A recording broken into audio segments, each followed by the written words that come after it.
Hello everyone, इस video में हम सीबीएसई क्लास 9 के चैप्टर 8 कोऑर्डिनेटर्स को डिस्कस करेंगे। तो इससे पहले मैंने जितने भी चैप्टर्स डिस्कस किए हैं उन सभी चैप्टर्स का लिंक आपको इस वीडियो के डिस्क्रिप्शन में मिलेगा, तो आप उसको देख सकते हैं। Let's start with the basic definition of coordinators. So quadri का मतलब होता है चार एंड लेटर्स मतलब साइड्स। तो कोई भी चार साइड की क्लोज्ड फिगर को हम कहते हैं कोऑर्डिनेटर्स, लाइक दिस। ठीक है, तो कोऑर्डिनेटर को हम रिप्रेजेंट करते हैं चार वर्टिसेस से। यहाँ पर वर्टेक्स ए, बी, सी और डी। मीन्स कोऑर्डिनेटर में चार वर्टिसेस होते हैं और चार साइड्स होती हैं, means side A B, B C, C D and D A. और चार एंगल्स हैं, angle A, angle B, angle C and angle D. Angle A को आप एंगल डी ए बी भी लिख सकते हैं। ठीक है, एंगल डी ए बी भी लिख सकते हैं और एंगल बी ए डी भी लिख सकते हैं, right. Similarly for angle B, C and D. Now अगर आप इनकी ऑपोजिट वर्टिसेस को कनेक्ट कर दें तो उसको हम कहते हैं डायगोनल।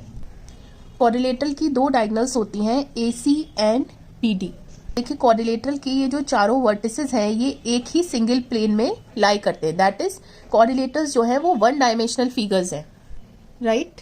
नाउ जैसे कि हम जानते हैं कि जो ट्रायंगल्स होते हैं उनके तीनों एंगल्स का सम क्या होता है, 180 डिग्री, राइट।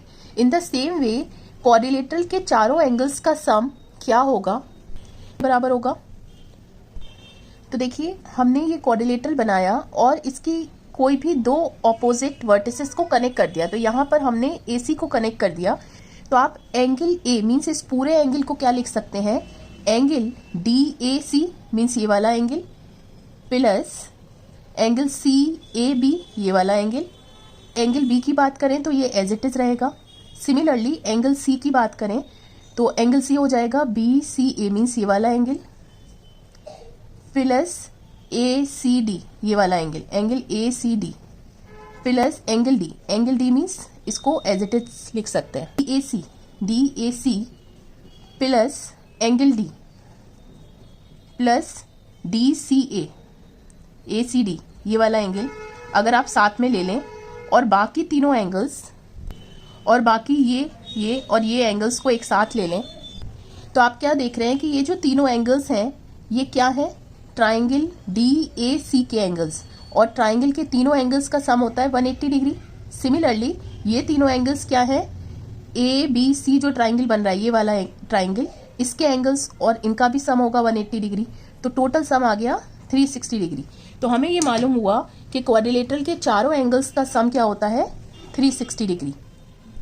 नाउ ये जो चैप्टर है कोऑर्डिनेटर्स, इसमें जो पहले के हमने दो चैप्टर्स पढ़े थे, lines and angles and triangles. Triangles में मेनली कॉन्ग्रुएंस कंडीशंस पढ़ी थी। इन दोनों चैप्टर्स का यूज इस चैप्टर में होगा। Now we further move on to our next topic कि कोऑर्डिनेटर्स कितने तरीके के होते हैं, राइट। अब आप कोई भी कोऑर्डिनेटर बना लीजिए। नाउ इस कोऑर्डिनेटर में दो पेयर्स हैं ऑपोजिट साइड के। फर्स्ट इज ADBC के ऑपोजिट है। सिमिलरली AB किसके ऑपोजिट है, DC के ऑपोजिट है, राइट। तो जब भी हम कोई भी एक पेयर ऑफ ऑपोजिट साइड को पैरेलल कर दें तो क्या बन जाता है, ट्रेपेजियम।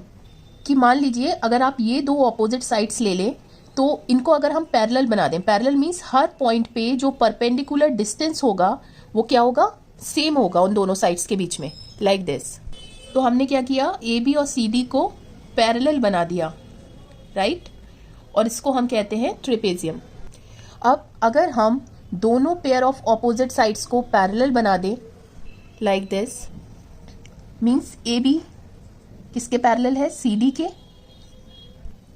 और AD जो है वो BC के पैरेलल है, राइट। तो इस कोऑर्डिनेटर को आप कहते हैं पैरेललोग्राम। पैरेललोग्राम की एक और प्रॉपर्टी होती है कि जो इसकी ऑपोजिट साइड्स हैं वे इक्वल होती है। मींस AD जो है वो किसके बराबर है, BC के, एंड जो AB होगी वो DC के बराबर होगी, राइट। इसकी और प्रॉपर्टीज हैं जो कि हम with proof later on discuss करेंगे। हम डिस्कस कर रहे थे कि कोरिलेटर्स कितने तरीके के होते हैं। तो कोई भी कोरिलेटरल जिसमें एक पेयर ऑफ ऑपोजिट साइड्स को आप पैरेलल कर दें, उसको आप ट्रेपेजियम कहते हैं, राइट। तो ट्रेपेजियम की जो बेसिक डेफिनेशन हुई वो ये हुई कि it is a type of quadrilateral in which one pair of opposite sides are parallel. Similarly parallelogram क्या होता है? It is a type of quadrilateral in which both pair of opposite sides are parallel. Now अगर हम इस parallelogram में कुछ further changes करें तो हमें और तरह के क्वाड्रिलेटरल्स मिलते हैं। So we move on to this now. अब देखिए पैरेललोग्राम में ऑपोजिट साइड्स पैरेलल हैं, लेकिन ऑपोजिट साइड्स ही क्या है? इक्वल भी है, right. And A B is equal to B C. Now अगर हम पैरेललोग्राम की चारों साइड्स बराबर कर दें तो हमें एक और क्वाड्रिलेटरल मिलता है जिसको हम कहते हैं rhombus. Means A D, D C, B C और बी ए सब बराबर है और ऑपोजिट साइड्स क्या है? पैरेलल भी है। तो रोम्बस की डेफिनेशन क्या हो गई कि it is a type of parallelogram in which all sides are equal. Now यहाँ पे ये पैरेललोग्राम है तो पैरेललोग्राम ऐसा भी हो सकता है, टिल्टेड, ठीक है। अगर आप पैरेललोग्राम का कोई भी एक एंगल 90 बना दें, मीन्स अगर इस वाले एंगल की बात करें तो आप इसको ऐसे बना दें, ठीक है, सीधा कर दें, तो ये भी सीधा हो जाएगा, राइट, और ये ऐसी हो जाएगी फिगर, ठीक है। तो एक एंगल आपने इसको 90 डिग्री बना दिया और साइड्स क्या है? पैरेलल है। हमें मालूम है पैरेललोग्राम की अपोजिट साइड्स पैरेलल होती हैं। तो अगर ए डी बी सी के पैरेलल है, ए बी ट्रांसवर्सल है, तो ये दोनों एंगल्स क्या हो गए? को इंटीरियर एंगल्स जिनका सम 180 डिग्री होता है। ये 90 है तो ये भी 90 होगा। तो हमें ये मालूम हुआ इस तरह से सारे एंगल्स क्या हो गए? 90 डिग्री हो गए। तो इस तरह की फिगर को हम क्या कहते हैं? रेक्टेंगल। तो देखिए पैरेललोग्राम का एक एंगल जैसे ही हम 90 बनाते हैं तो हमें एक और क्वाड्रिलेटरल मिल जाता है जिसको हम कहते हैं रेक्टेंगल। तो रेक्टेंगल की डेफिनेशन क्या हो गई कि it is a type of parallelogram in which one angle is 90 degree, right. One angle इसलिए कह रहे हैं कि जैसे ही एक एंगल 90 बनाएंगे ऑटोमेटिकली बाकी एंगल्स 90 अपने आप हो जाएंगे। नाउ अगर हम इन दोनों चीज़ों को कंबाइन कर दें, मीन्स ऐसा पैरेललोग्राम जिसकी साइड्स भी इक्वल हो, मीन्स सारी साइड्स इक्वल हो और एक एंगल 90 डिग्री हो, तो हमें एक और टाइप का क्वाड्रिलेटरल मिलता है लाइक दिस, जिसको हम कहते हैं स्क्वायर, राइट। तो स्क्वायर की डेफिनेशन क्या हो गई कि it is a type of parallelogram in which all sides are equal and one angle is 90 degree, right. जैसे ही एक एंगल 90 होगा बाकी एंगल्स ऑटोमेटिकली 90 हो जाएंगे, राइट। सो यही 5 टाइप्स के क्वाड्रिलेटरल होते हैं। ट्रेपेजियम जिसमें सिर्फ एक ही pair of opposite sides parallel होता है, दूसरा जिसमें दोनों pair of opposite sides parallel होते हैं, that is parallelogram. And parallelogram को आप फर्दर बाइफरकेट कर सकते हैं as rhombus, rectangle and square, right. एक और क्वाड्रिलेटरल होता है जिसमें ये जो बराबर साइड्स हैं ये इक्वल होती है, adjacent sides are equal, B C C D के बराबर है और ए बी ए डी के बराबर है, इसको आप कहते हैं काइट, राइट। नाउ हम इन तीनों के डायगनल्स की बात करें, डायगनल्स मतलब ऑपोजिट वर्टिसेस को कनेक्ट कर दें, तो डायगनल्स किस तरीके की होंगी इनकी? रोम्बस की जो डायगनल्स हैं मींस ए सी और बी डी ये बाइसेक्ट करती हैं। बाइसेक्ट मतलब बी ओ जो है वो ओ डी के बराबर है, ए ओ जो है वो ओ सी के बराबर है, लेकिन राइट एंगल पे बाइसेक्ट करती हैं। मींस ये जो एंगल बन रहा है ये होगा 90 डिग्री। सिमिलरली डायगनल्स जो होती हैं रेक्टेंगल की वो भी बाइसेक्ट करती हैं, ए ओ ओ सी के बराबर है और बी ओ ओ डी के बराबर है एंड आर इक्वल, और इक्वल होती है मींस ए सी जो है वो बी डी के बराबर है, राइट। नाउ अगर हम इन दोनों डायगनल्स की जो प्रॉपर्टीज होती है उनको कंबाइन कर दें, मींस डायगनल्स बाइसेक्ट करती हैं, मींस ए ओ जो है वो ओ सी के बराबर है, ओ बी जो है वो ओ डी के बराबर है, राइट। और किस पे करती हैं? राइट एंगल पे बाइसेक्ट करती हैं और इक्वल भी होती है, मींस ए सी जो है वो बी डी के बराबर है, राइट। दैट मीन्स कि इन दोनों डायगनल्स की जो प्रॉपर्टी है इसको जब कंबाइन कर दे तो हमें स्क्वायर मिल जाता है। तो यहाँ इन शॉर्ट कहने का मतलब ये है कि रोम्बस और रेक्टेंगल को जब आप कंबाइन करते हैं तो हमें स्क्वायर मिलता है, राइट। तो अब एक सवाल है, तो जैसे कि हमने ये जाना कि रोम्बस और रेक्टेंगल को कंबाइन करके हमें स्क्वायर मिलता है, तो सवाल है कि क्या स्क्वायर रेक्टेंगल है? यस, स्क्वायर जो है वो एक रेक्टेंगल है, राइट। तो देखिए क्या रेक्टेंगल पैरेललोग्राम है। तो जैसे कि हमने देखा कि पैरेललोग्राम को हम 3 तरह से बाइफरकेट कर सकते हैं, तो yes, rectangle is a parallelogram. Next है क्या स्क्वायर रोम्बस है, तो हमें मालूम है स्क्वायर रोम्बस और रेक्टेंगल से मिलकर बनता है, तो यस, स्क्वायर रोम्बस भी है और रेक्टेंगल भी है, राइट। तो इस तरह के सवाल आप इस बाइफर्केशन के बाद बहुत इजीली कर सकते हैं। नाउ अब हम पैरेललोग्राम की प्रॉपर्टीज को सेपरेटली डिस्कस करते हैं विद प्रूफ। तो अगर हम ए और सी को कनेक्ट कर दें तो ये प्रॉपर्टी ये कहती है कि AC जो है वो पैरेललोग्राम ABCD को दो कॉन्ग्रेंट ट्राइंगल्स में डिवाइड कर रहा है। मींस ट्राइंगल CDA किसके कॉन्ग्रेंट होगा, ट्राइंगल ABC के। ऊपर वाला ट्राइंगल जो है वो किसके कॉन्ग्रेंट होगा, इस वाले ट्राइंगल के, राइट। इस चीज को हम प्रूफ करते हैं। सिंपली देखिए AD जो है वो BC के पैरेलल है और AC क्या है, वो ट्रांसवर्सल है, ठीक है। तो ये वाला एंगल जो है वो किसके बराबर होगा, इस वाले एंगल के, that is alternate interior angles. Angle DAC is equal to angle BCA, that is alternate interior angles. Similarly DC जो है वो AB के पैरेलल है क्योंकि ये पैरेललोग्राम है, और AC जो है वो ट्रांसवर्सल है। तो ये दोनों पैरेलल लाइंस और ये ट्रांसवर्सल, दैट मीन्स ये वाला एंगल किसके बराबर होगा, इस वाले एंगल के। Same alternate interior angles, angle DCA is equal to angle BAC, that is alternate interior angles, and AC is equal to AC, that is common side. तो आप कह सकते हैं कि बाय एंगल साइड एंगल दोनों triangles क्या हो गए, कॉन्ग्रेंट हो गए। यही आपको प्रूफ करना था।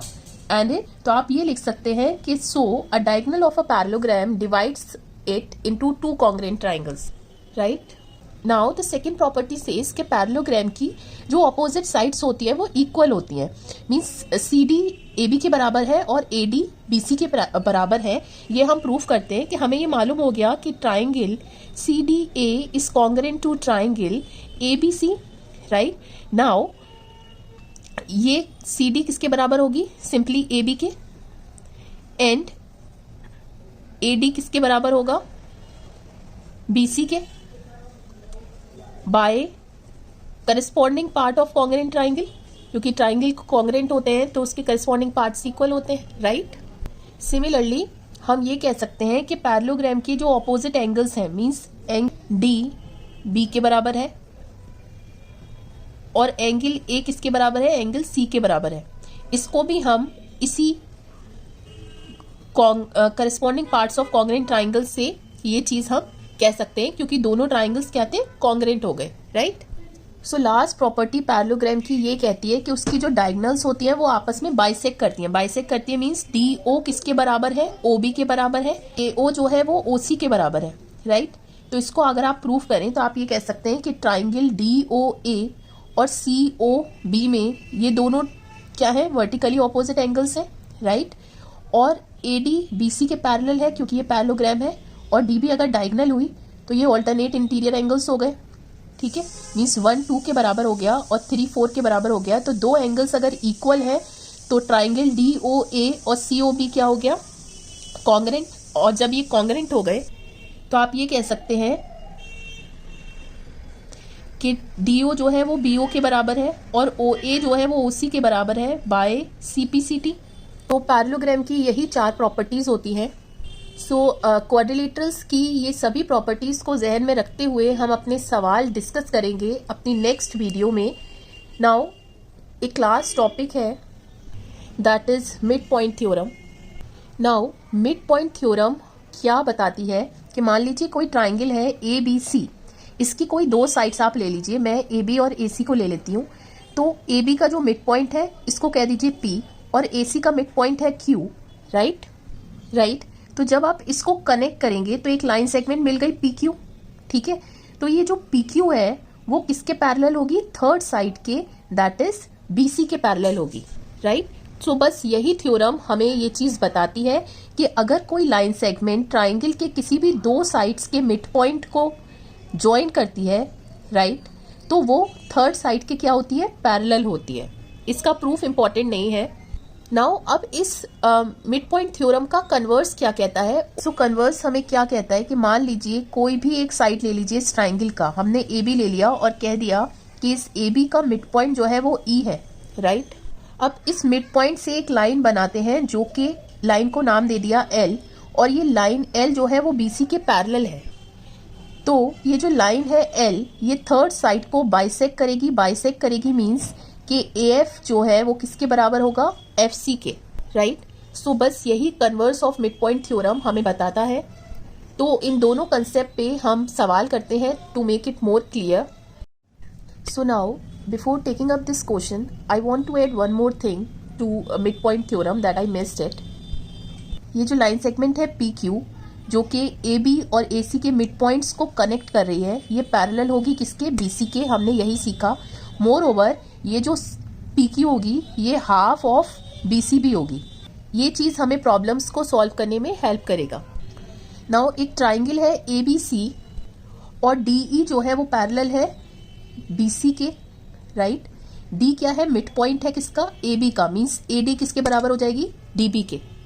मोर ओवर ये गिवन है कि डी ई जो है वो 6 सेंटीमीटर है और ई सी जो है वो 5 सेंटीमीटर है, राइट। आपको फाइंड क्या करना है, बी सी। तो हम ये जानते हैं मिड पॉइंट थ्योरम से कि ये जो डी ई है वो बी सी के पैरेलल है, लेकिन बी सी का क्या होगा, हाफ भी होगा। तो डी 6 सेंटीमीटर है। हम converse of mid point theorem से ये जानते हैं कि एक लाइन सेगमेंट है डी, ये बी सी के तो पैरेलल है और ए बी का मिड पॉइंट को ज्वाइन कर रही है। तो ये जो ई है ये भी क्या होगा, ए सी का मिड पॉइंट होगा by converse of mid point theorem.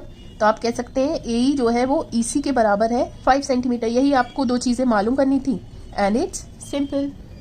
Now next question says कि एक कोई ट्राइंगल है ए बी सी जिसमें